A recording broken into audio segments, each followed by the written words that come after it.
কেন ব্যান করা হলো এই লিকুইড ওআরএস?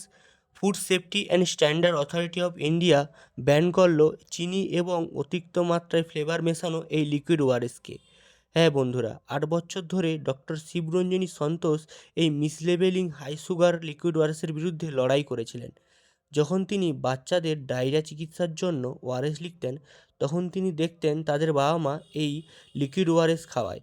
তখন তিনি রিয়েলাইজ করেন এই লিকুইড ওআরএসে থাকা 10 গুণ বেশি সুগার, যা অ্যাকচুয়ালি হুয়ের রিকমেন্ডেড ওআরএস না, এবং এর ফলে বাচ্চাদের সুবিধার থেকে বেশি অসুবিধায় পড়তে হতো।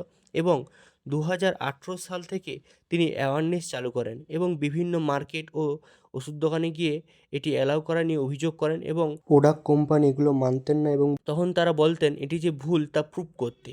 2 থেকে 4 বছর লড়াই করার পর সেন্ট্রাল হেলথে গিয়ে অভিযোগ করেন এবং 2022 সালে তেলেঙ্গানা হাইকোর্টে এসে কেস ফাইল করেন।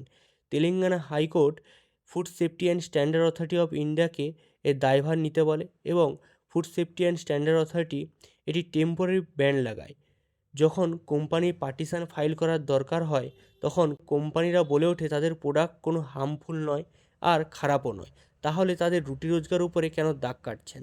তখন food safety and standard authority of India বলে যে এই প্রোডাক্টগুলো বাজারে বিক্রি হবে এবং ওআরএসও লেখা থাকবে, কিন্তু নিচে ওআরএস লেখার নিচে একটি ওয়ার্নিং থাকবে যে এটি হুয়ে রিকমেন্ডেড ওআরএস নয়। কফ সিরাপ জনিত শিশুর মৃত্যুর কারণে food safety and standard authority of India আর রিস্ক না নিয়ে 15ই অক্টোবর 2025 সালে সম্পূর্ণরূপে এই লিকুইড ওআরএস ব্যান করে, এবং শুধুমাত্র হু এর অনুমোদিত ফর্মুলায় ওআরএস বাজারে বিক্রি হবে, যেখানে 2.6 গ্রাম সোডিয়াম ক্লোরাইড, 1.5 গ্রাম পটাশিয়াম ক্লোরাইড এবং 2.9 গ্রাম সোডিয়াম সিট্রেট এবং 13.5 গ্রাম গ্লুকোজ 1 লিটার জলে।